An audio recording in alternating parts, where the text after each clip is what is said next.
जय हिंद दोस्तों, कैसे हो आप लोग। मैं कृष्णा, मेरी चैनल प्रॉफिट ऑफ मार्केट में आपका स्वागत है। निफ्टी और बैंक निफ्टी में फ्राइडे के दिन हमारा क्या व्यू था और आने वाले वीक में और मंडे को हमारा क्या व्यू रह सकता है, इन सभी चीज़ों के बारे में और ग्लोबल मार्केट से हमें क्या संकेत मिल रहे हैं, इन सभी चीज़ों के बारे में इस वीडियो में हम चर्चा करेंगे। तो दोस्तों, वीडियो को अंत तक ज़रूर देखिएगा और वीडियो को लाइक, शेयर और चैनल को सब्सक्राइब करना ना भूलिएगा। और हमारे फ्री टेलीग्राम चैनल से भी जुड़िएगा, जहां पे हम लोग आपके साथ निफ्टी, बैंक निफ्टी और सेंसेक्स के इंपॉर्टेंट सपोर्ट और रजिस्टेंस शेयर करते हैं और कोई भी इम्पोर्टेंट न्यूज़ होती है वो आप लोगों के साथ शेयर कर दी जाती है, जिसका लिंक आपको डिस्क्रिप्शन बॉक्स में मिल जाएगा। तो दोस्तों, ज़्यादा टाइम वेस्ट ना करते हुए वीडियो को शुरू करते हैं। देखिए दोस्तों, सबसे पहले हम लोग ग्लोबल मार्केट की थोड़ी चर्चा कर लेते हैं। तो जो ईरान और यूएस और इजराइल का वॉर चालू है, उसमें अभी कुछ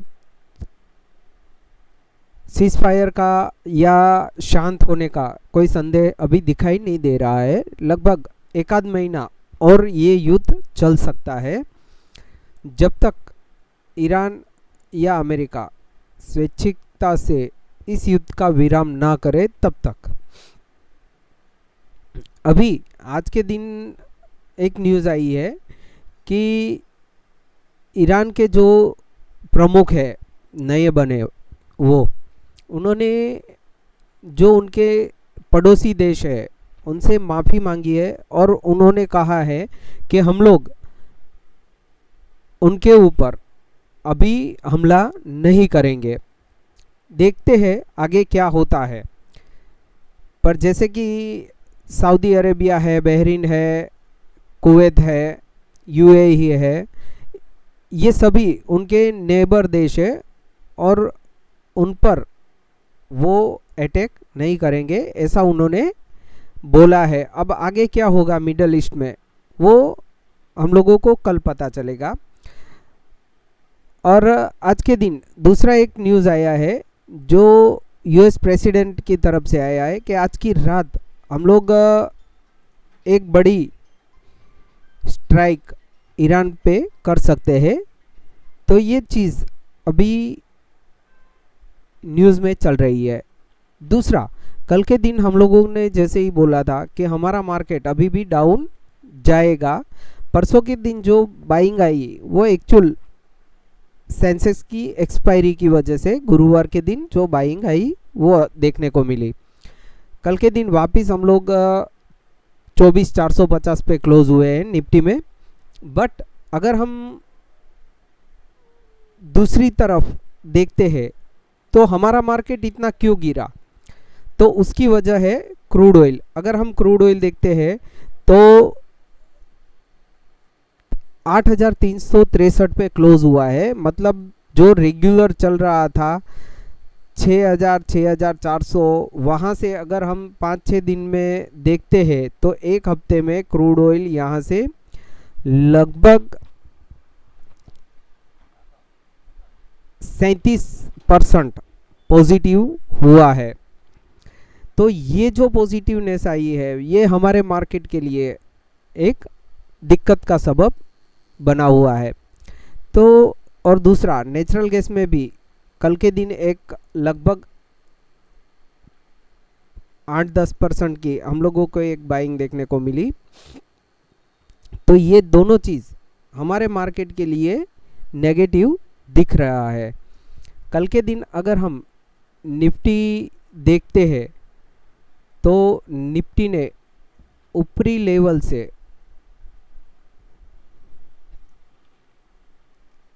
1.5% की गिरावट देखने को मिली है। अभी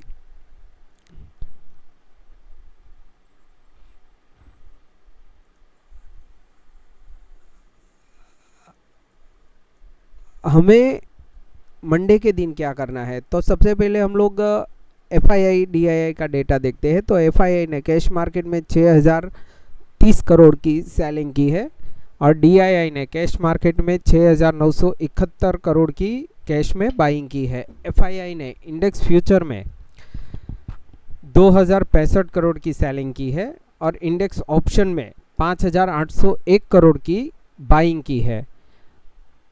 FII ने स्टॉक फ्यूचर में 1363 करोड़ की सेलिंग की है और FII ने स्टॉक ऑप्शन में 424 करोड़ की बाइंग की है।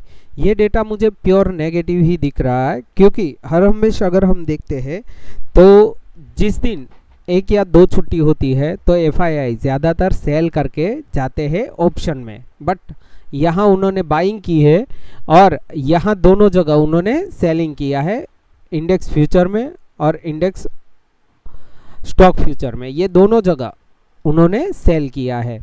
तो ये चीज़ एक समझने लायक है। आप जब भी FII DII का डेटा देखो तो फ्यूचर अगर सेल है दोनों और ऑप्शन दोनों बाइंग है तो समझ लेना कि मार्केट उसके दूसरे दिन गिरती है 98%। अभी अगर हम ऑप्शन OI देखते हैं PCR वैल्यू, तो निफ्टी का PCR वैल्यू है 68 जो कि ओवरसोल्ड के करीब आ गया है, और बैंक निफ्टी का PCR वैल्यू है 0.79, वो भी बियरिश ही है। तो हमें अभी इम्पोर्टेंट लेवल कौन सा क्लियर करना है, तो उसके लिए हम धन खोलते हैं और हमें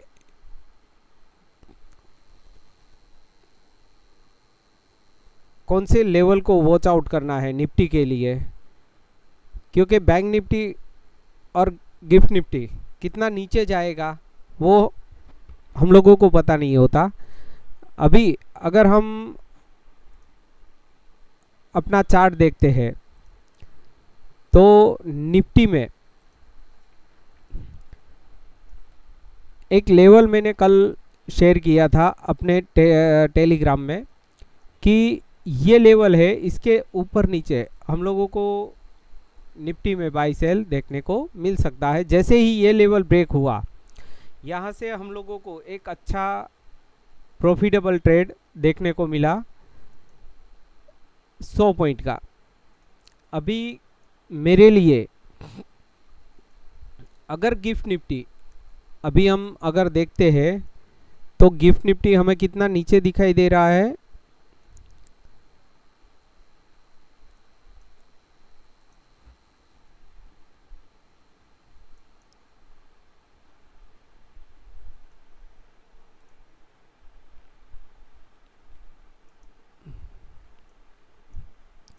गिफ्ट निफ्टी हमें 300 पे दिखाई दे रहा है जहां क्लोजिंग हुई, बट गिफ्ट निफ्टी का क्लोजिंग वो हुआ था यहाँ कहीं, यहाँ तो 24,573-74 पे गिफ्ट निफ्टी क्लोजिंग हुआ और नीचे अभी हमें दिखाई दे रहा है 270 पॉइंट नीचे गिफ्ट निफ्टी दिखाई दे रहा है। तो अगर हमारा मार्केट भी उतना नीचे खुले तो अबाउट हम देख सकते हैं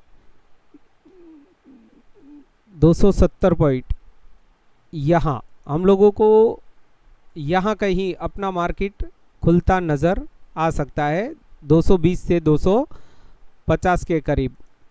अभी कल के दिन हमें क्या करना है, तो मेरे लिए निफ्टी का एक ही लेवल मेरे पास बच रहा है, वो लेवल है ये वाला सपोर्ट। ये वाला सपोर्ट है इतना 250 से लेकर 320 का। अगर निफ्टी इसके नीचे डिप्ट होता है तो डेफिनेटली मैं यहाँ से सेलिंग कर सकता हूँ, और इसका टारगेट में मेरे अंदाजे से 24,165 और 24,080 यहाँ तक मेरा रह सकता है, ये चीज़ ध्यान रखिएगा। और अगर निफ्टी 330 को सस्टेन करता है इसके ऊपर अगर रहता है या यहाँ कहीं खुल के अगर एक प्राइस एक्शन बनाता है कि यहाँ कहीं खुलता है, यहाँ सपोर्ट लेता है और ये ब्रेक करता है, तो वापस हम लोगों को एक बार के लिए 500-520 निफ्टी में देखने को मिल सकता है।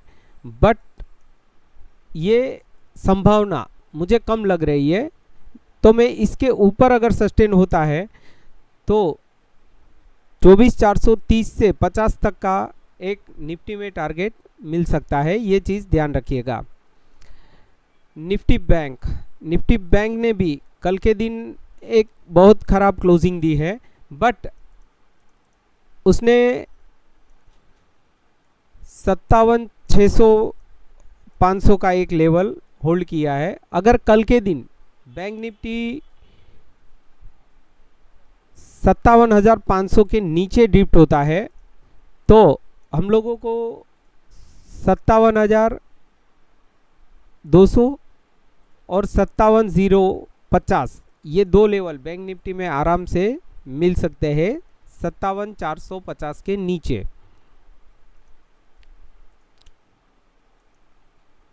ये ध्यान रखिएगा।